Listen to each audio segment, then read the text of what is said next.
So how do you help someone who's battling depression?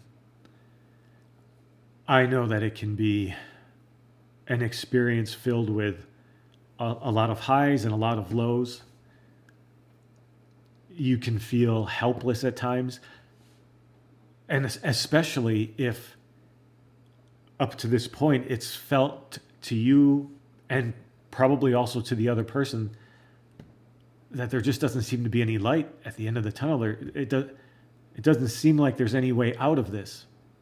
Hopefully, if you've watched a few of the other talks in this series, you're beginning to feel that I think there really is light at the end of the tunnel.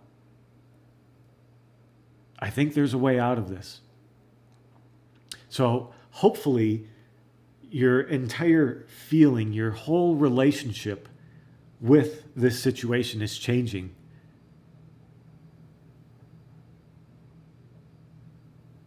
And I realize that a lot of the people who watch this video, they're going to be the people who are face to face with this condition, with this depression, that they are the ones going through it, and they're working to understand it and find their way out of it. For you, this video will be equally beneficial. If nothing else, you'll know that there's somebody who's stood in your shoes and knows what it really feels like there. Just how isolated it can feel. Just how alone. So if you're the individual who's helping somebody else work through this condition of depression, there's something that you need to keep in mind. You may not be able to touch the same depth of experience that they have on a daily basis. You may not actually, if you've never stood in those shoes, you may not be able to touch the full significance of what it's like to live with this almost ceaseless feeling of hopelessness and desperation. I remember those feelings. I also remember that I wouldn't wish that same experience on anybody. Even somebody who had severely mistreated me, you wouldn't give this experience to anybody else.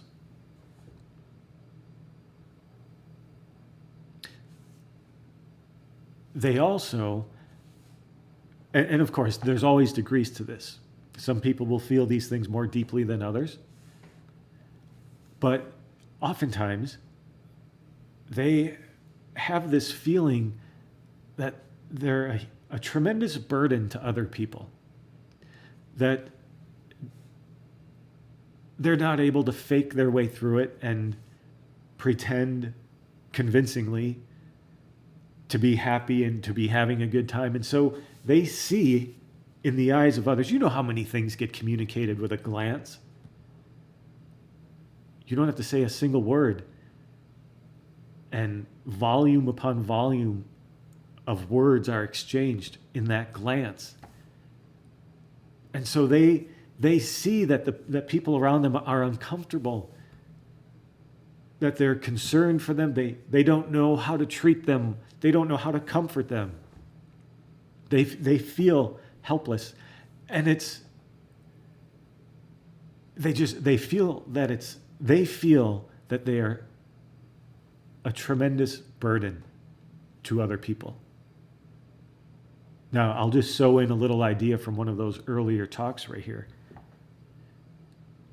If you feel that way, if you're the individual going through this depression, if you feel that you are this burden to other people, remember what we brought out into the light in one of those earlier talks, that this condition of depression is there because you're here in this life to go deeper, to find something below the superficial, to find a deeper meaning. And just like that horse penned up in the corral, where it never gets to get out into an open field and run and fulfill its life, You feel this constriction of this darkness. There has to be something beyond it. And there is. And that's what this whole course is for. It's going beyond that. Permanently. So don't worry.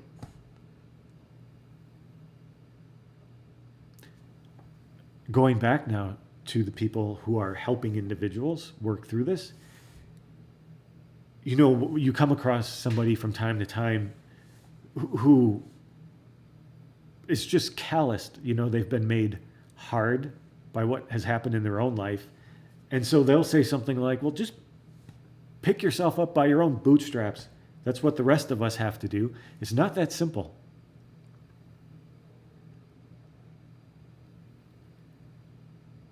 I can tell you that at the absolute depths of it, it feels like there is no way out.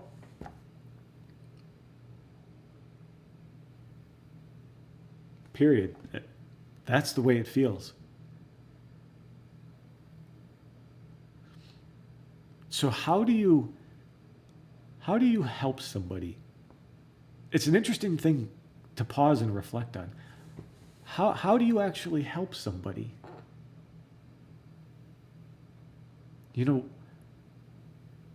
What's part of the interaction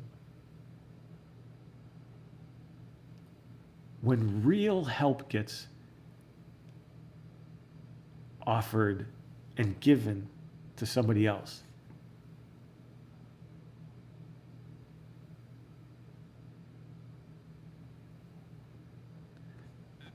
The key element that allows real help to be exchanged is that you are able to place yourself directly where that person is standing. Not by imagining it, but by actually entering and standing on the same ground they're standing on. And this is something that you can't just snap your fingers and do this. In the same way that you might want to explore a question about what's the nature of real happiness? Or what's the real purpose of this life? How do you go about answering a question like that? You don't just ask the question and then immediately start firing off answers. You ask that question, and then you wait and you look and you study, you listen. Listening is a huge part of this. Listening will be a huge part of what this individual will use to find their way out of this condition, to see this condition dissolved. Listening. You ask that question, and then you listen. In the exact same way, imposing to yourself this urging question of what is it like to be standing where you're standing? You have to pose that question and then wait there, not rush to an answer. You wait there wanting to contact it.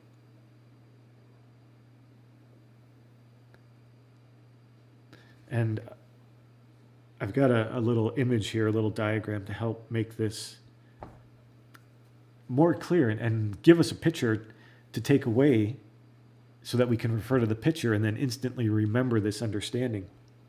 So when we offer to help an individual, we tend to do it like this. This is the form of help that rarely helps when it comes to something like these conditions, these interior struggles. When somebody has fallen into a pit like this, what we normally do is we call down from our place of safety and we issue instructions.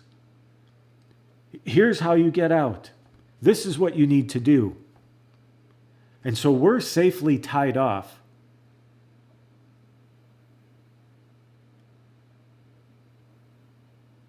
where we're not in the actual condition that the other person is. And so it's very easy to call down these instructions, to call down and issue this guidance and this assistance, but it won't land. It'll have very little effect because we're not standing in the same condition that that individual is. And so do you know what you do? How to change this? You have to cut your rope. You have to cut that rope of safety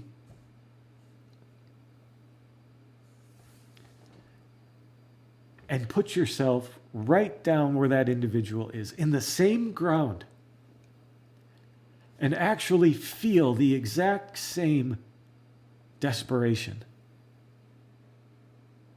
Feel why it seems like there's no way out.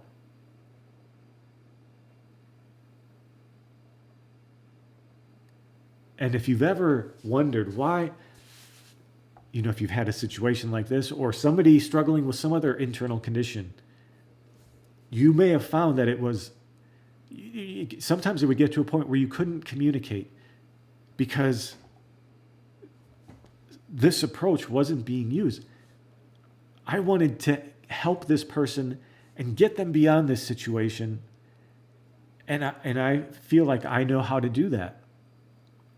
But the most important ingredient to offering real help is to stand in the place where the person stands. Where this little man is seated here. To be right there without your rope, without any way out. This is something you can actually do. But it takes burying the part of ourselves that wants to rush in and just provide answers. I want to remove the suffering from this person. I want to help them out as soon as possible because it hurts me to see them hurting. So I have to be willing to bear the part of me that feels pained over the condition I see this person in. And by the way, this is a real act of love because I'm not pushing the person out of the pit. I'm not dragging them out.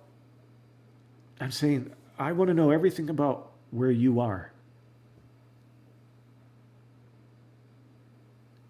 Because I've been trying to help you from my place of safety. And I've seen that it doesn't help. As we go through this series of videos, it'll become more and more clear how you do this, how you offer this kind of help. There was a lot of hints in what I just talked about. Listening is instrumental in all of this. Bearing the parts of myself that would want to run from this situation as quickly as possible. Running includes changing it into something else. That's the same thing as running from the situation. I want you out of this pit right now. See, if I can be there in the pit with the individual, you know that saying, give a man a fish, feed him for a day, teach him how to fish, feed him for a lifetime. If I can be in the pit and together we can work to understand what's the nature of the pit, what creates this pit, you'll be showing that individual how they get out, but also how to avoid pits for the rest of their life.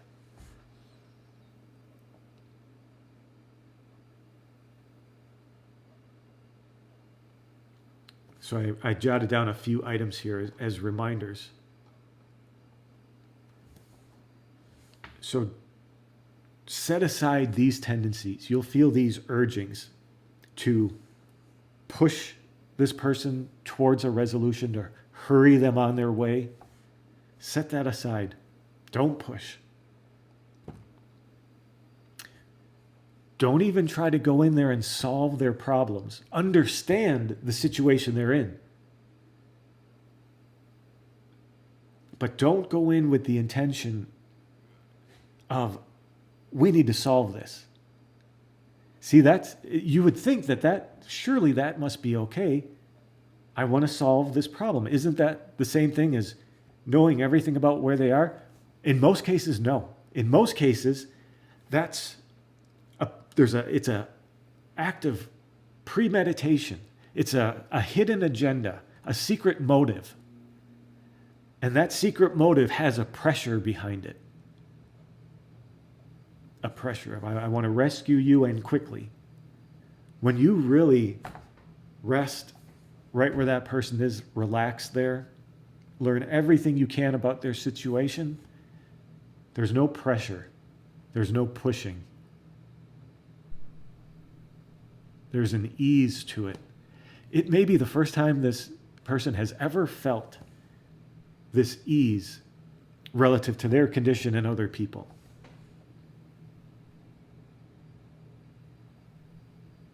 Because somebody has cut their rope and said, I'm coming to where you are.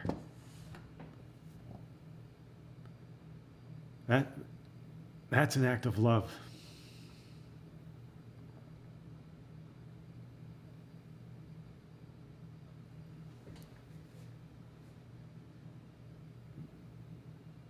Now, if you've spent time with the earlier talks in this series, and if you continue on, you'll begin to get the sense of, there's very good reasons for this condition. There's a reason it's here. There's a purpose for it. It isn't something to be just pushed away. There's gold in it. Remember how we talked about within the problem are all of the answers.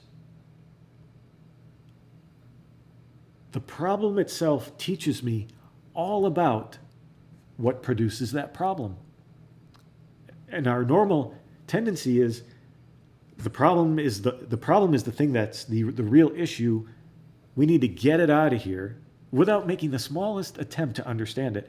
We need to get it out of here and get onto this place of happiness, peace, where it doesn't exist. But the problem itself has all the secrets for real happiness, for avoiding the pits. So another thing under things to set aside, don't coddle that person. They don't need you coddling, and they can feel it. Anybody can feel when they're being coddled, when they're being handled. Don't be afraid of this condition that you haven't been able to touch and contact and understand and provide a way out to this person. Don't be afraid of that.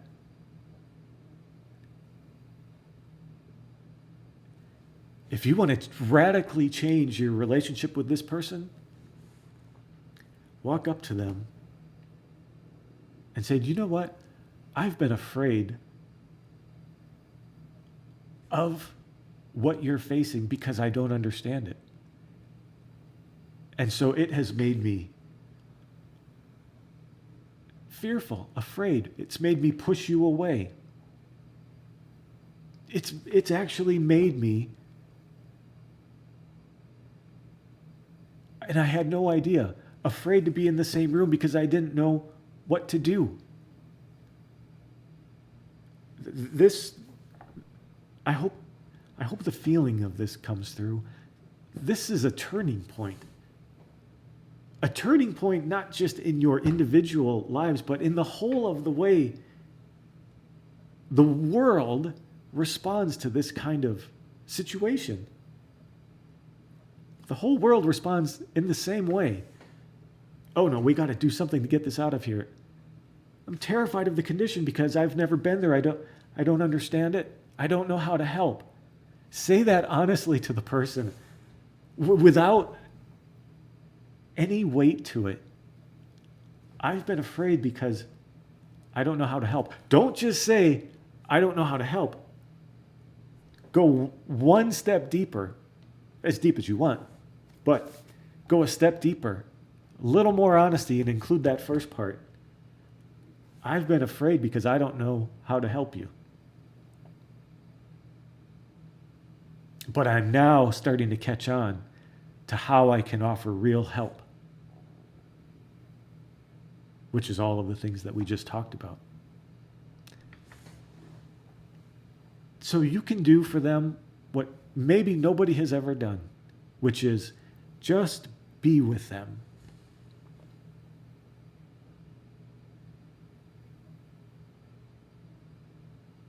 Just feel into who they are, what they are. Feel into what that pit is all about. Cut your rope.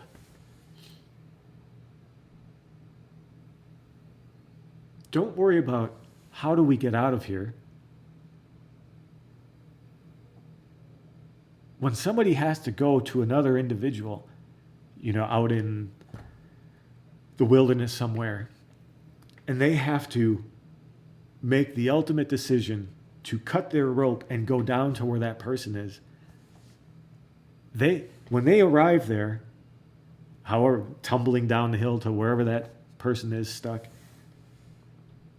they don't immediately set out to get out of there. They take stock of what's here. What is this?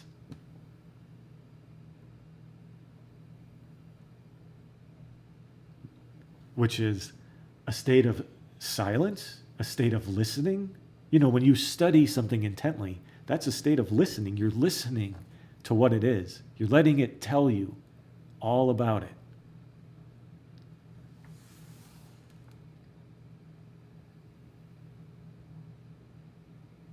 So remember when we talked about I lost my little car. Well, you remember when we talked about the mechanic, and what he or she has to do is get closer to the problem, get to know it more intimately. You can help this individual get closer to the problem. And in a certain respect, you'll even begin to change that word problem.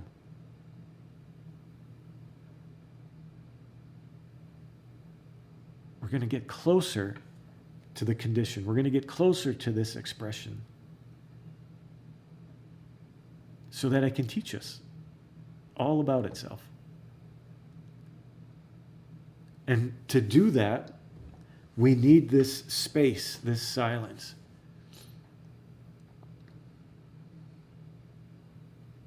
From time to time in these talks, we'll take some moments of silence just to be. No pushing to get through it. Because this, by the way, is an intimate part of dissolving these conditions, depression and anxiety and all the rest of them. And it's also one of the key aspects of plunging into the deeper meaning of life, this silent listening. It's also how you connect more deeply with another person. And so we do it. Can you imagine if in a course like this, in a series of talks like this, on how did I escape this realm of depression, if I were to jump cut this together like a normal YouTube video and give you no time to rest, no time to absorb this, I'd be doing a great disservice. So the same exact thing, offer that to this individual.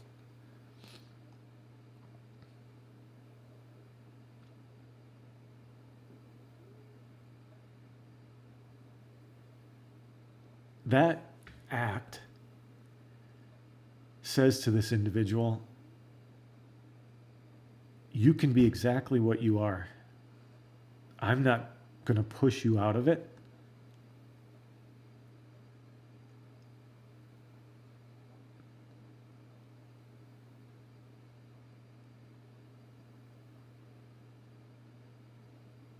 And to be able to offer that kind of safety for that person to be exactly what they are, without having to change a thing, you first have to offer that to yourself. And this isn't something that you do with a trick of thinking. I am now going to forgive myself. That's baloney. This happens when you understand this about yourself.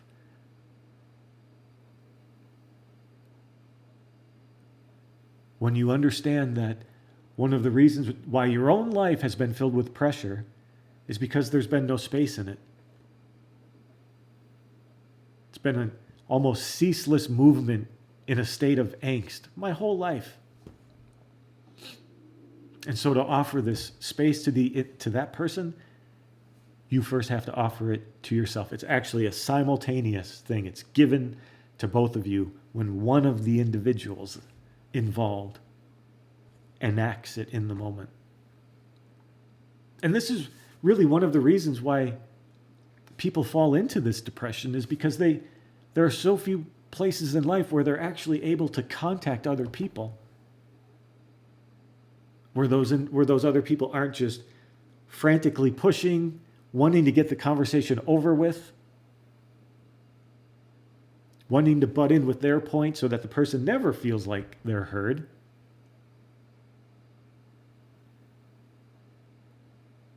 Just this action of holding space for that individual can be a breakthrough for them. Their first brush with authentic love expressed in a relationship, whether it's spouse to spouse, brother to sister, mother to daughter, this action of, I give you space to be exactly what you are.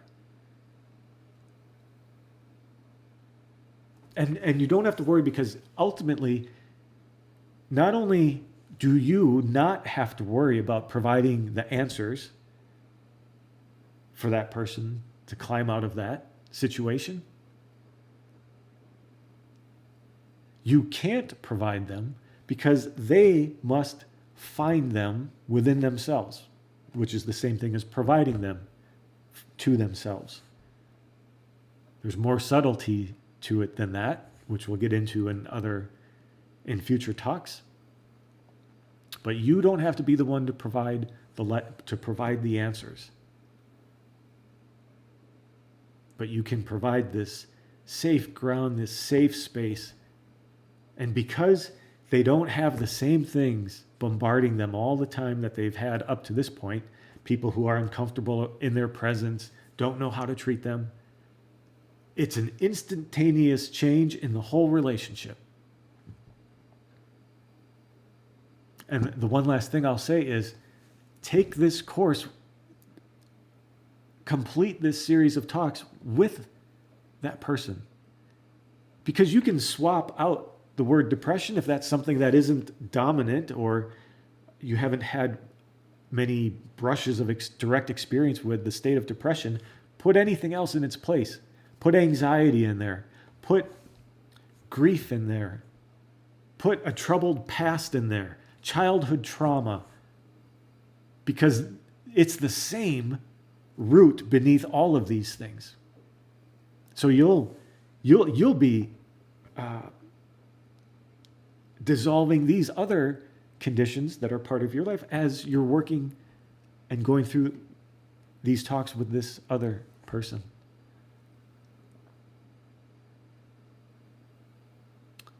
I think that about covers it.